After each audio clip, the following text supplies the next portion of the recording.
safe? Yeah, we all right. I got some anxiety, but we packing these bags and getting ready to go to the studio. If y'all can just pray for us, please. We're praying hard. We got you, God's got you. Always praying. Army strong. Hey, we'll check in a little bit. Love you guys.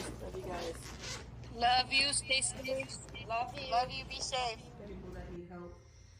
Speaking on the situations from Chino Hills and from... CPS reports say that it began when I was 3 months old, but I remember very clearly at 4 years old. It's the first time that somebody hurt me and I didn't have drugs. It was the first time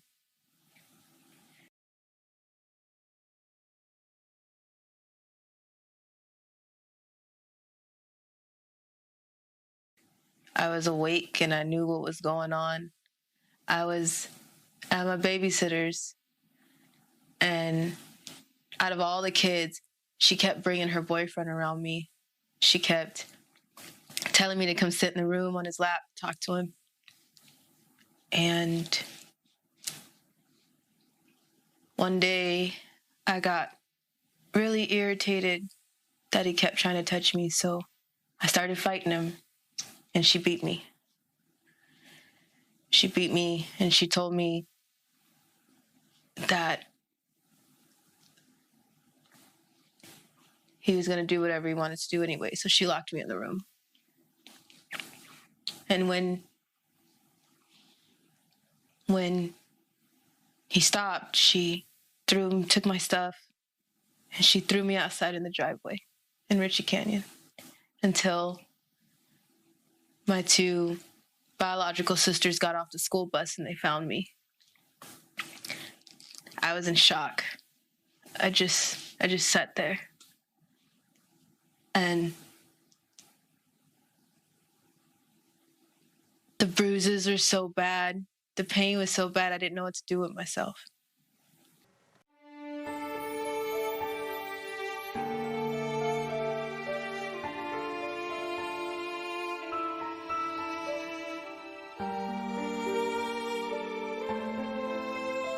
When I was 18 or 19 years old, I started trying to look for answers. And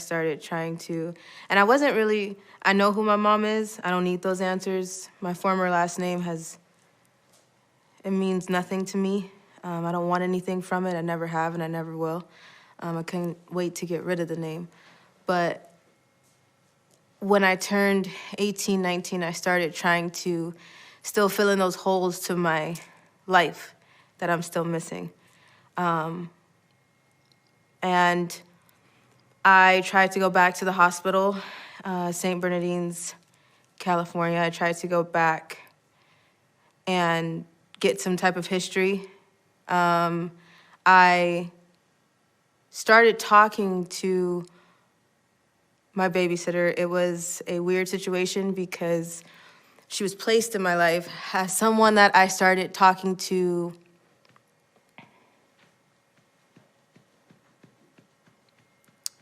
in a relationship type way. I didn't know who she was. I didn't remember her. Excellent. Hey, quit playing with yourself. Okay. I can hear every time you squeeze that thing. All right. Well, I don't know where to throw this. Quit playing with yourself. That stopped a while ago, but here we go. I don't know where I can't. I would toss it. I can't see anything, so I'm just gonna get low. Okay, I can see it.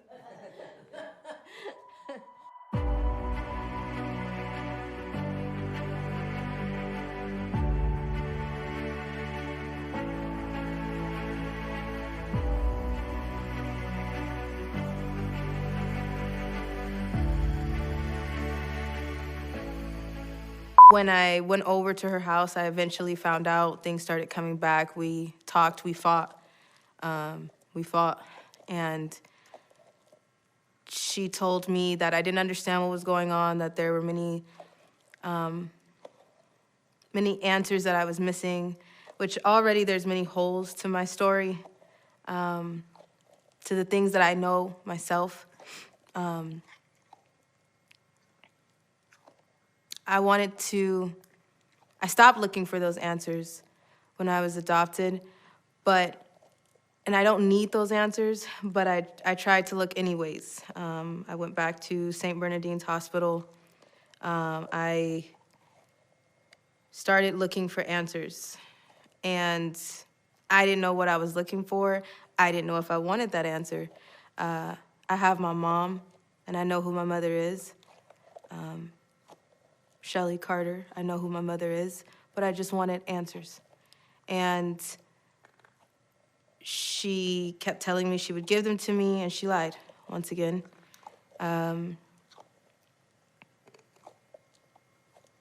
Everybody thinks that it's your elite predators, your celebrities, your blue check mark, your political suits, your very credible people that you're supposed to be scared of, or you think that that's the only people that are involved in corruption, like Child Protective Services or secret societies, military and government corruption. You think that that's it, and it's not. And that's what they want you to think.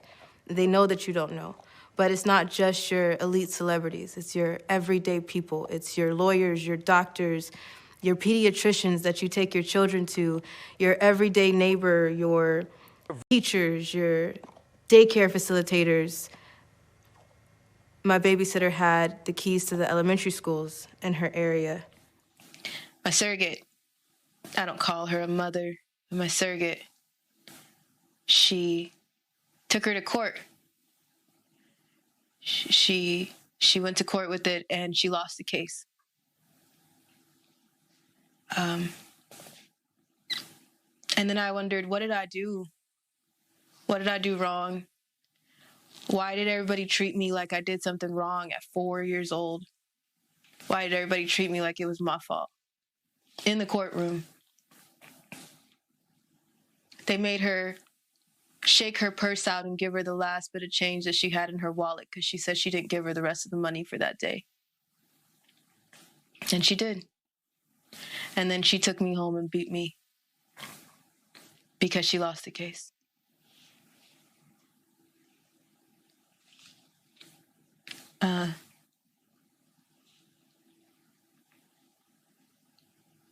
Everything became something that was normal since that day. That day never leaves me. And ever since that day, I thought everything that was going on was something that had to happen and something I did. So I stayed quiet until I was about 12. And then every boyfriend, every piece of authority, everyone that she brought in my life, she kept telling me she didn't get enough money from me. She got government money for the rest of her kids. She stole Social Security cards. She was very well invested with the Panthers until they left her alone for a little bit.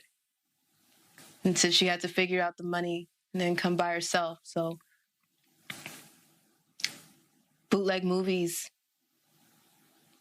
fake IDs, drugs is what she did. But she always said she never got enough money from me. So, and at 12 years old, she started dating the chief of police.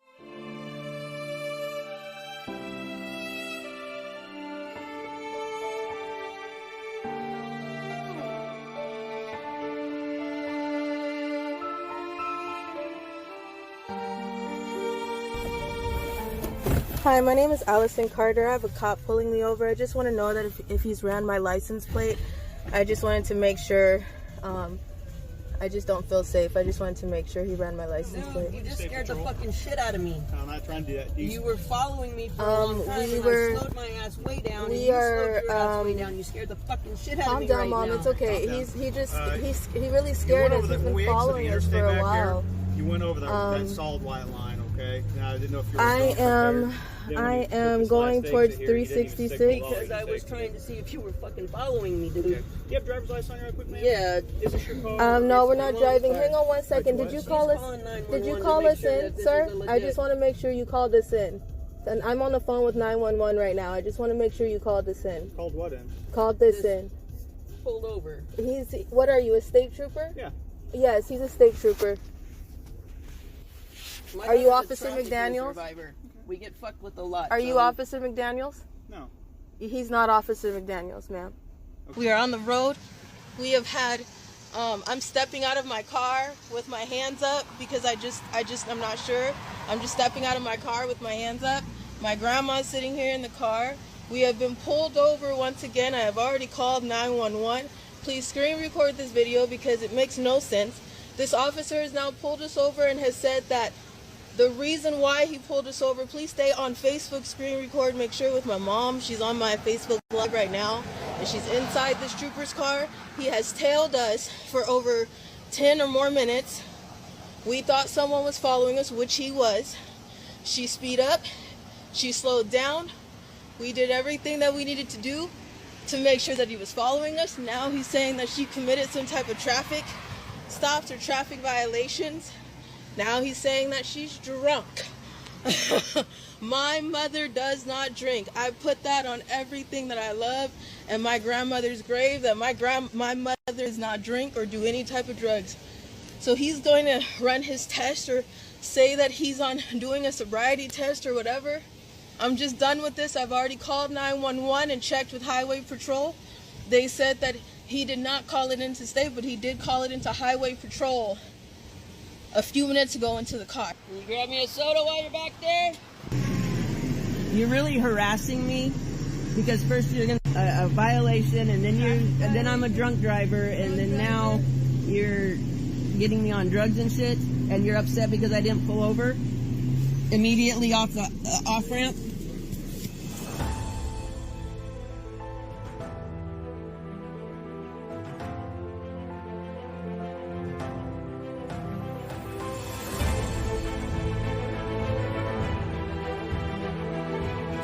What do my notes have to do with the drug stop or an alcohol stop or anything else?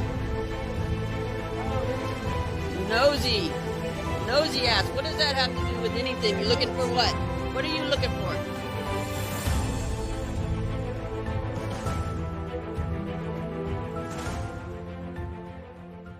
A lot of you saw the video where the police pulled us over the first time. It was late at night. We turned the live cameras on, and you saw us get really belligerent with the police. They searched our car. They pulled everything out. What you don't understand is there's so many more things that go on for survivors. Weeks prior to that, one of Allie's handlers had bought onto her contract. That means that they paid money for each one of those police officers to pull us over the way they did. And I already knew that your police officers are not all good and they're not all bad, but there are some that have sworn to the Freemason Brotherhood, and they're very corrupt. Like all the secret societies, they do what they're told to do. When you saw Allie getting very belligerent with the police officer, it's because the police officer was looking at the phone. One of the people that help us stay out of the way was calling, and we didn't want him to see who was calling because we were afraid that he would harass her. So it was actually Allie's alter, Maddie, that was getting very belligerent. Most of you don't understand how things work for survivors. There's just a lot to it. When they paid to gang stalk her in that way, the purpose of it was to stress her out to the point where she split. That night, when you watched us on the live being pulled over, that was enough stress for Allie to split, and that was the goal of the gang stalking. What does it mean to split? For survivors, for MK Ultra, they start splitting the psyche when they're infants, and it's called trauma-based mind control. and they introduce trauma into the children, usually the infants. Sometimes they do it while they're in the womb. They can shock them in the womb. They can, there's survivors that I know that were raped as they were being born breech. They raped them half in the canal and half out of the canal to cause a split, to cause enough trauma for their blood pressure and their heartbeat to raise so high from the fear and from the pain that their psyche will split. They're looking for that split because they can program that part to be a slave. Your black slavery was more of a physical slavery. They were physically bound to where they were. They couldn't leave. They were physically in slavery. MK Ultra slavery is a slavery of your mind. You have no control over your mind anymore. Somebody else is able to control that. Somebody else is able to say codes, passwords, triggers, and pull up whichever altar they want to do whatever task they want. So it is the most evil form of slavery that you can imagine.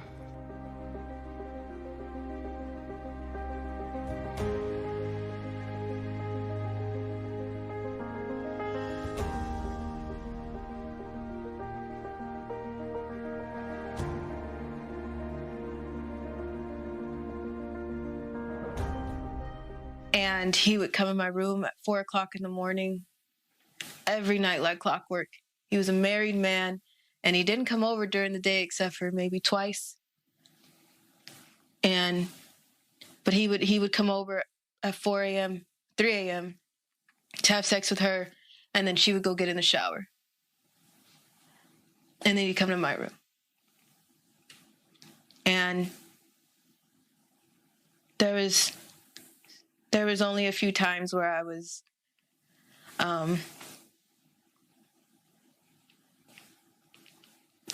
I was raped in my own closet in Moreno Valley, California, off of Sagebrush Court, off of Nason Street, in the townhomes right across from the high school. It was too many times in my own closet, and I started to run. I had enough. And he would have his friends come pick me up, and they would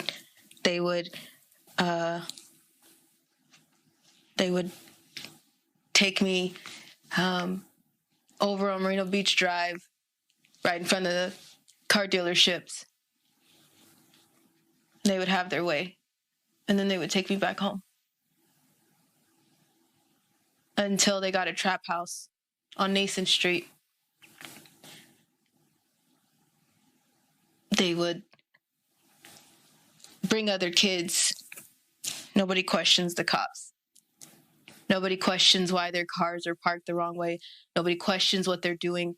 Everybody thinks that if the cops are sitting in a weird spot in the middle of a deserted field, then somebody did something wrong, and they were probably trying to catch them. And no, that's not true. I tried. I tried to run. I tried to scream. I tried to fight. And they would just put handcuffs on me. And then I had enough. I tried to kill myself.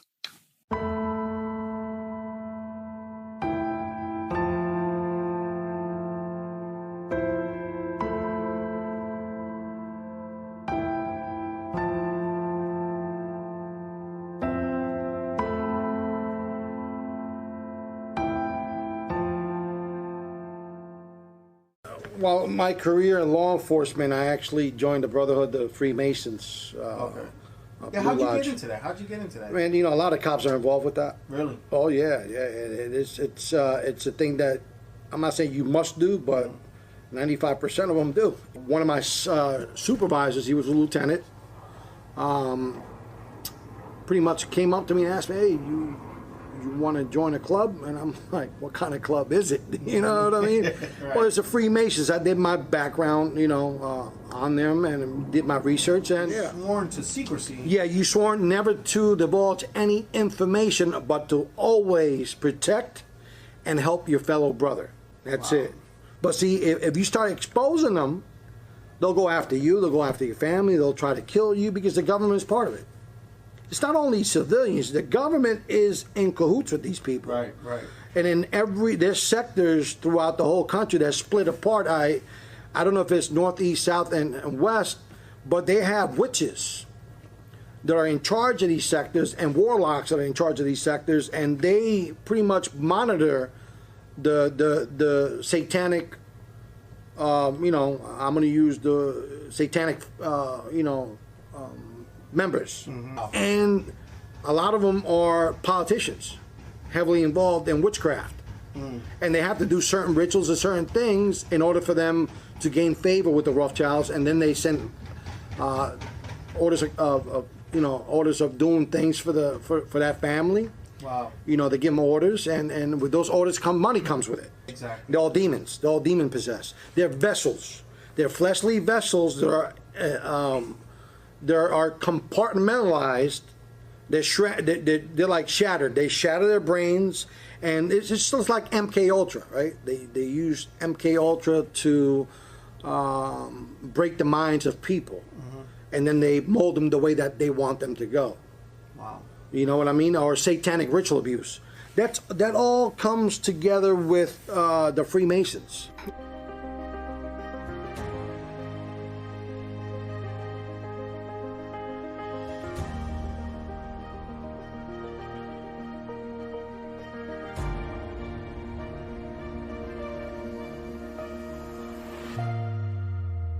I want you guys to think about your mental hospitals. A lot of your horror movies are based around asylums, mental asylums.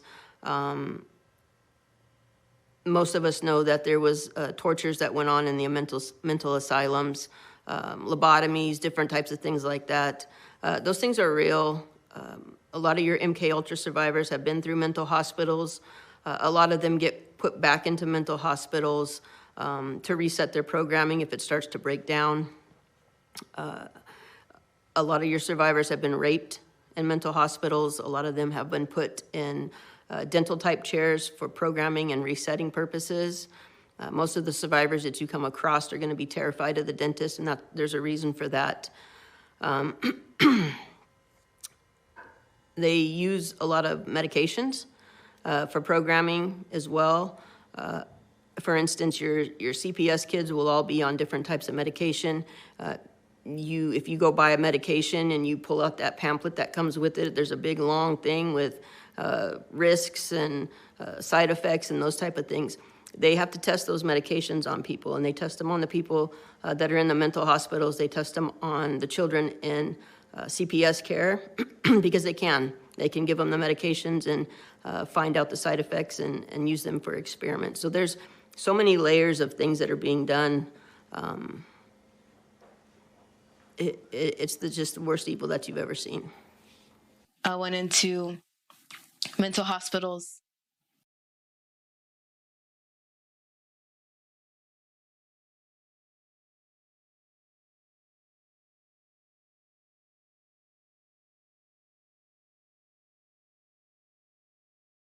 I was in solitary confinement because I fought back so hard, because I started seeing the corruptness in the mental hospitals, and that became my fault too. She was in the hospital when I was about 7 or 8 years old. I was going to Boniol Elementary in San Bernardino, California. I also went to Del Rosa Elementary in San Bernardino, California. But at the time that I was going to Boniol, she was put into Patton, the hospital for the criminally insane. I don't know why. And I remember some of it, but I don't remember a lot of it. But I had to go on visitation to Patton.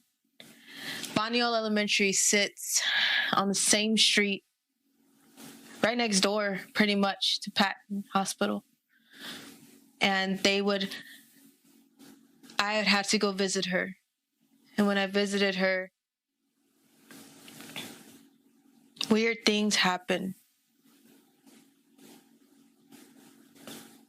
They would put me on a table and play that clown game with me. You know how you try to stab your hands and not miss with a knife? They would put me on a table and they would put food around me and they would stab at me. I remember that. I was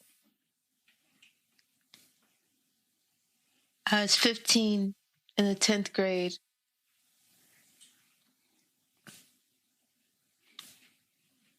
By the time I went into Child Protective Services, first I went to Riverside ETS and Chino Hills Mental Hospital. I was in Chino Hills for a month in a psych ward. The nurses there in the psych ward had a system, and they knew that everybody was on medication so they could get away with things like sexual abuse, pictures, writing fake things in the chart but discussing it over someone's bed. And because they thought you were high and drugged, they didn't think you'd remember. But I wasn't supposed to be on medication. I was given medication, but I wasn't supposed to be on it. There was no reason. And one night I was awake when 2 nurses came in the room. My roommate had sliced her arm. She sliced it from here down. And they used to always have to change her bandages because she would try to reopen them at night. And I never understood why. She would scream and she would try to reopen them. I'd wake up in pain and I didn't know why. And then one day I didn't take my medicine.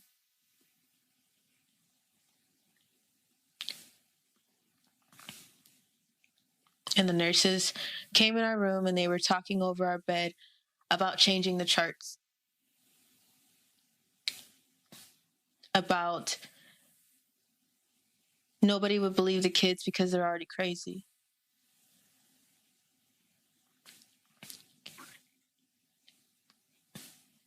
They took pictures after they took her clothes off. And when they came to my bed, I started fighting. They threw me in solitary confinement for a week.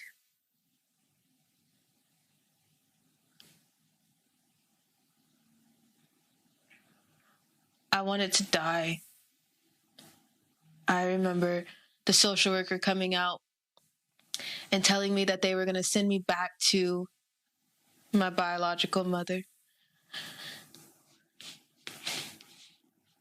And I remember telling them that if whatever happens, just know that I'm coming back in a body bag. Because I know that somebody is going to get a hold of me, and nobody wanted me to tell the truth. So they put me in foster care.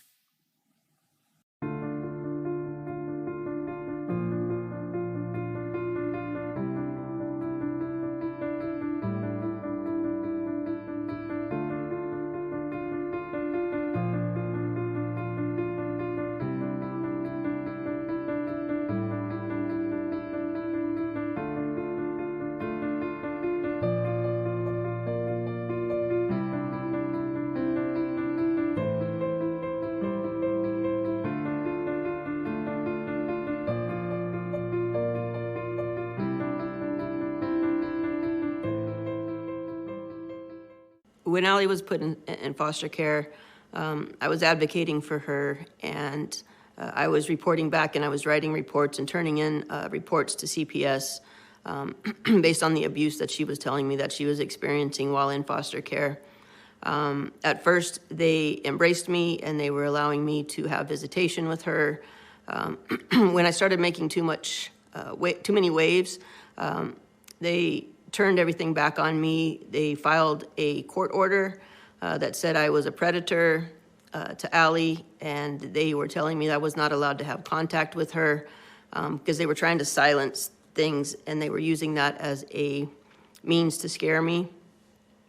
They never, CPS was in charge of Allie at that time. She was their responsibility. If they filed a court order that I was a predator or was harming her, they should have pressed charges and they should have followed up on that, and they never did. Shortly after that, Allie went missing from CPS care. She was AWOL for over a year. After that year was up, they placed her with me. They said I was a good home and a good fit for her, and they allowed her to be placed in my home. Those are two opposite things in a very short time, but they do that to a lot of parents. That's a tactic they use to silence people, to keep control of the situation, to get people to look the other way. CPS is very corrupt, and it needs to be defunded. It's very evil what they do. They can remove children from any of your homes for any reason. It's irrelevant whether you're a good parent or a bad parent. If CPS wants to traffic your kid, they can come in and take your kid, and you really won't have a leg to stand on. CPS has no checks and balances. They don't have any oversight. The ombudsman of your state is supposed to be the checks and balances, but the ombudsman's usually corrupt as well. There's nobody that CPS answers to. They work with the Freemason Brotherhood police. When they come to your door, they can take your kid, and they'll usually bring the police with them to do it. They work with corrupt judges that are also Freemasons. When I was fighting for Allie when she was in CPS care, I went to the ombudsman for help. The ombudsman took our information. We met face-to-face in Riverside, California. When the ombudsman went back to Sacramento, where she was from, told me to message her within a week.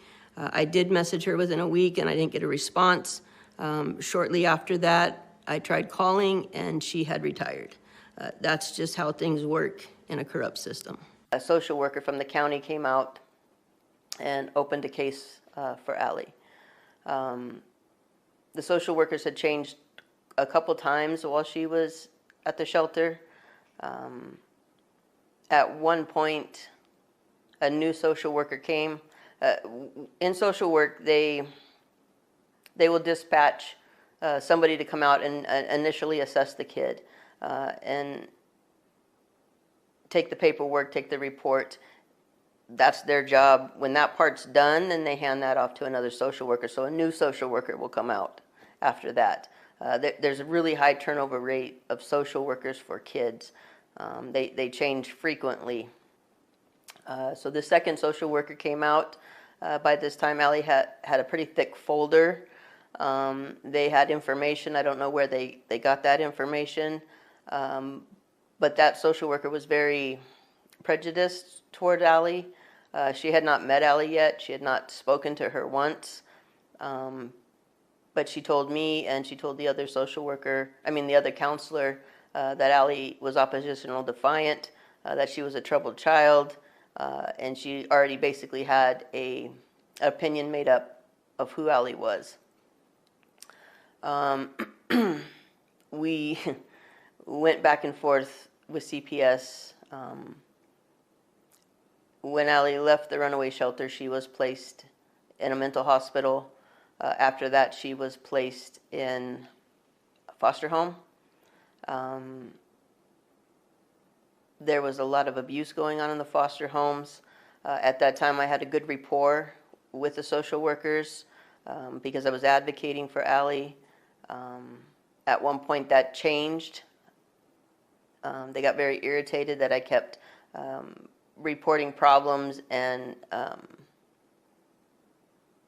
making waves and making reports because that was forcing them to move Allie to different homes. In a year's time, she was in 19 different homes and attended 19 different high schools.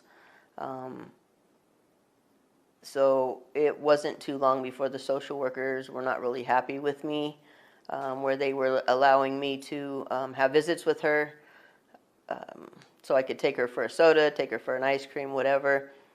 They stopped that, and then they turned on me,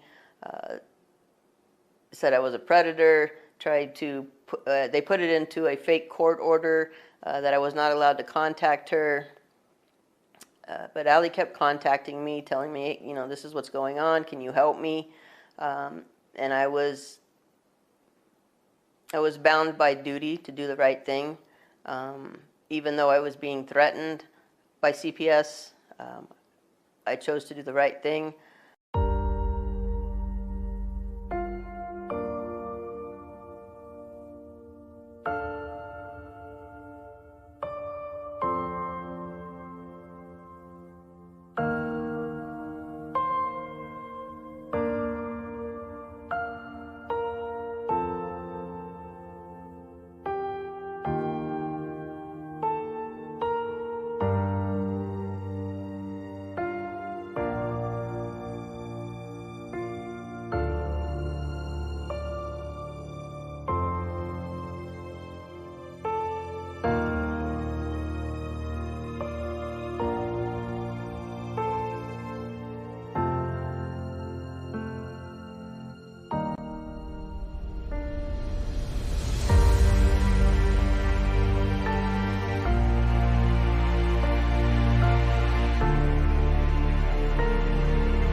The first home, I thought everything was going to be fine. I lived in a home in Fontana, California. And I lived with a 16-year-old boy, a mom, and a baby that was no more than a year or two old. 2 foster sisters. And my 2 foster sisters ended up leaving. But one of them was having sex with the foster brother before she left. So when she left, I was the only one there. He started coming in my room. I called my mentor. I told her the truth. They moved me from that home. And from there, I lost count of how many foster homes and group homes I've been in. I went to 19 high schools in 1 year. Never stayed anywhere longer than 2 weeks. Never stayed anywhere longer than a month. My social workers knew what was happening, but instead of wanting to make an extra report or having to make an extra report, they just kept moving me. They wanted to collect the check because I was a high-risk kid. I was a high-risk kid for court. I was a high-risk kid for foster homes, and eventually I ended up in group homes. I went from level 5, which is basically like a foster home, to level 14, which is lockdown. You can't stand up or sit down without asking for permission. You can't go to the bathroom unless you ask for permission. You can't leave your room, and you have medicine that you have to take no matter what.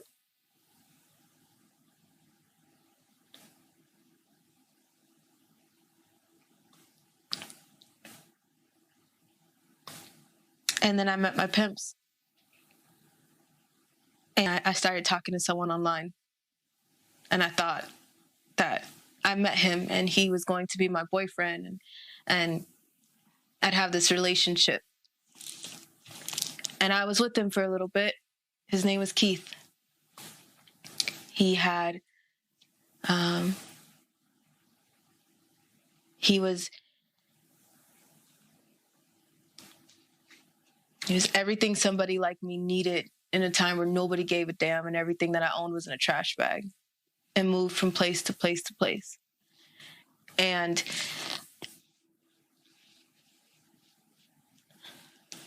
he made me fake IDs. We met at the Stringers Bar in San Bernardino, California.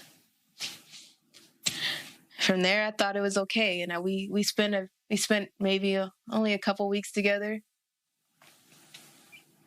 before one day I got nosy and I went into his wallet because something wasn't sitting right, and I knew he made fake IDs, and I just wanted to check what else was really going on, and I found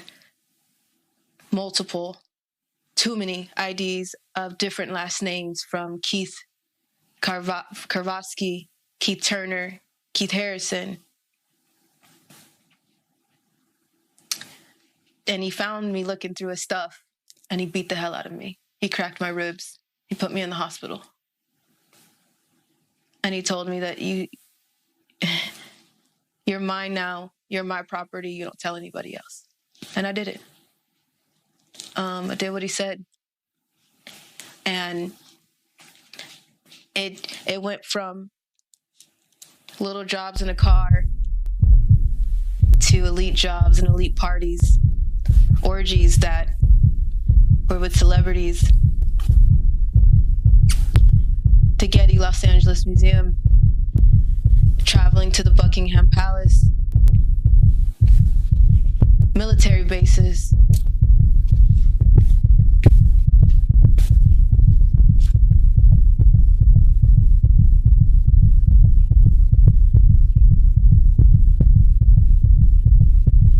Sorry. My heart's pounding really fast.